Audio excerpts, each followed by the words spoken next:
बच्चों को सिखाने जा रहे हैं कि how to find percentage error of a given physical relation. कि सपोज दैट कि हमारे पास कोई भी फिजिकल रिलेशन गिवन है, उसमें हमें परसेंटेज एरर अगर फाइंड आउट करना है तो हम उसे कैसे इक्वेट करेंगे। तो ध्यान से देखो, सपोज हमारे पास कोई लिखा है फिजिकल क्वांटिटी का रिलेशन कि P is to A square B Q upon C square, suppose that, और आपसे पूछा गया है कि find out percentage error in the measurement of P। ठीक है, क्या पूछा गया कि find out the percentage error in the measurement of P।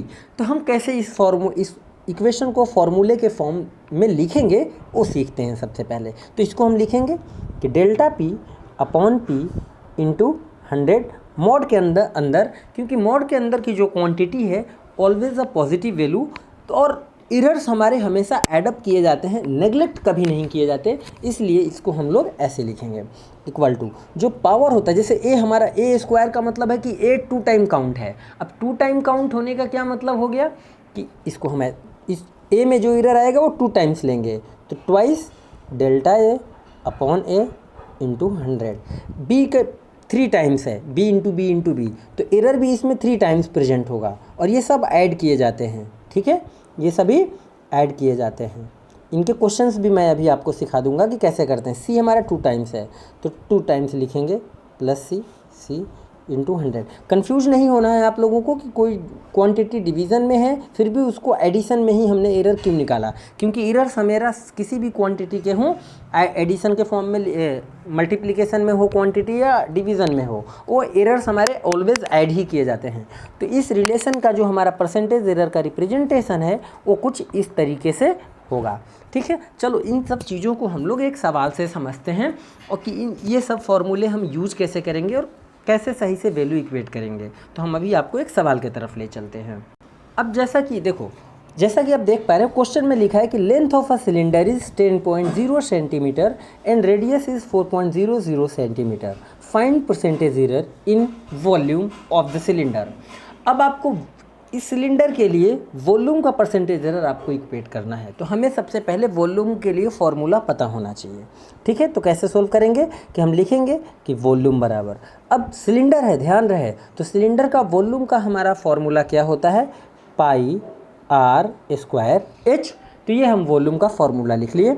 अब चूंकि जो पाई है इट्स अ कांस्टेंट टर्म, तो इसमें हमारा कोई एरर मेज़र करने में नहीं होगा because it's value is pre defined. और आर और एच जो है वो सिलेंडर की हाइट है जो कि हमारा लेंथ से के टर्म में लिखा हुआ है यहाँ पे, तो ये हमारा एच है और ये रेडियस ऑलरेडी दिया हुआ है कि आर ये है। तो हम इसको परसेंटेज एरर के टर्म में चेंज कर लेंगे कि V delta V upon V into 100। ये वॉल्यूम का परसेंटेज एरर का रिप्रेजेंटेशन हो गया। पाई कांस्टेंट है, एरर में काउंट नहीं होता है because it's value is predefined. R square, R 2 time है तो 2 into delta R upon R into 100 plus H 1 time है तो delta H upon H into 100।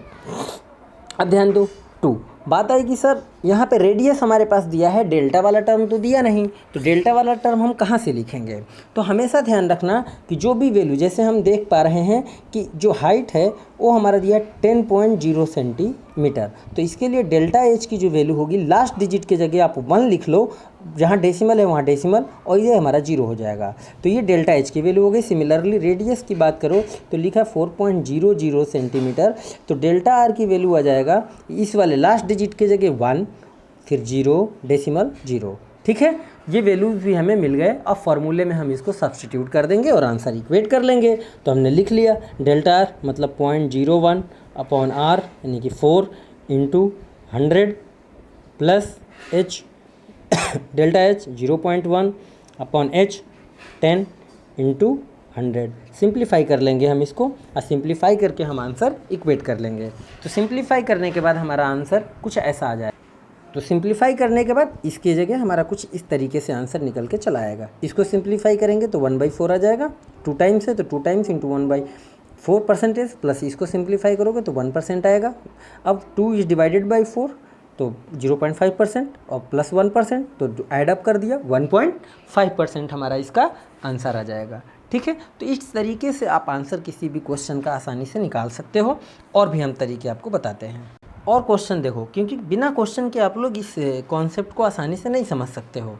तो जैसे कि आपके सामने क्वेश्चन दिया हुआ है, यहाँ पे आप देख पा रहे हो कि if v is equal to D upon T, V is equal to क्या दिया, डी अपॉन टी, डी की वैल्यू भी क्वेश्चन में दे दिया 10 मीटर, और टी की वैल्यू हमारे पास क्वेश्चन में दे दिया 5 सेकेंड, डी का लिस्ट काउंट दे दिया, देखो list count in the measurement of D is 1 centimetre, तो डेल्टा डी है ये 1 सेंटीमीटर, और टाइम के लिए दे दिया कि measurement of T is 1 second, तो डेल्टा टी की वैल्यू हमारे पास 1 सेकेंड दे दिया। अब बोला क्या है क्वेश्चन में कि आपको निकालना है determine of V the maximum percentage error is, और ये हमारे सामने ऑप्शन दिए हुए हैं।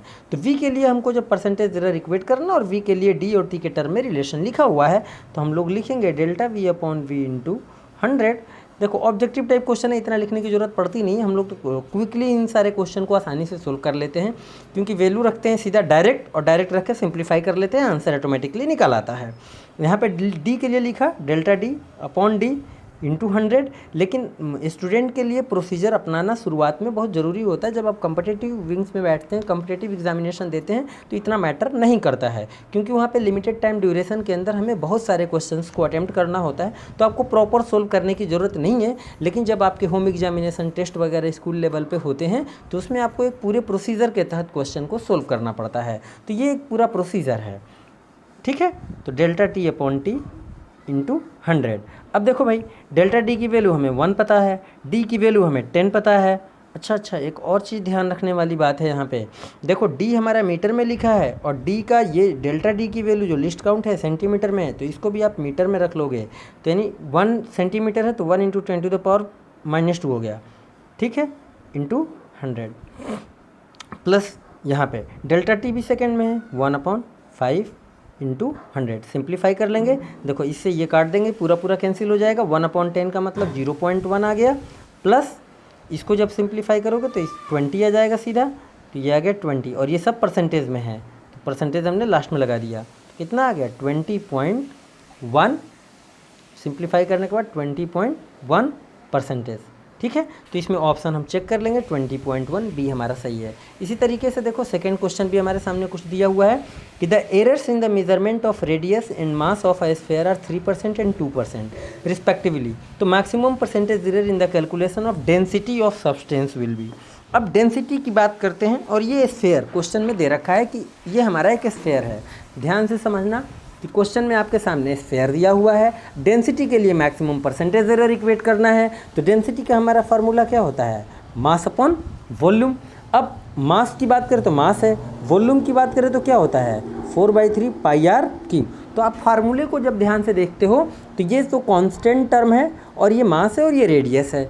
अब मास हमारा 1 टाइम काउंट है, रेडियस हमारा 3 टाइम्स काउंट है, तो मास का परसेंटेज एरर एक बार काउंट होगा, और मास वाला 1 टाइम काउंट होगा, और रेडियस का 3 टाइम काउंट होगा परसेंटेज एरर। तो मास का परसेंटेज एरर कितना क्वेश्चन में दिया 2%, और रेडियस का परसेंटेज एरर कितना दिया 3%।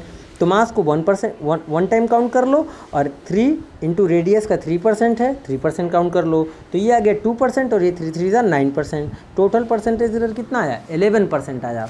तो इसमें हमारा ऑप्शन जो है सी सही है, 11.0% वाला। तो क्वेश्चन को देखने के बाद बड़े आसानी से हम लोग क्विकली सोल्व कर लेते हैं, ठीक है। कोई भी क्वेश्चन इस तरीके से आपका मिलता है तो बड़ा आसानी से सोल्व हो जाता है। अब एक क्वेश्चन कहीं और इधर दिया है, और उसके लिए देखो कुछ पार्ट दिया है, देखो लिखा है 2005 एंड 14 में आया हुआ क्वेश्चन है, error in the measurement of side of a cube is 2%, the percentage error in the calculation of volume of the cube. तो वॉल्यूम, जब क्यूब की बात करेंगे तो क्यूब का वॉल्यूम का फार्मूला हमारा क्या होता है कि v is equal to a के पावर 3 साइड के पावर 3। अब साइड हमारा 3 बार काउंट है, तो 3 इंटू साइड का परसेंटेज एरर, साइड का परसेंटेज एरर दे रखा है 2% है, तो यहाँ पे हम 2% लिख देंगे, तो 3 × 2 = 6% आ गया।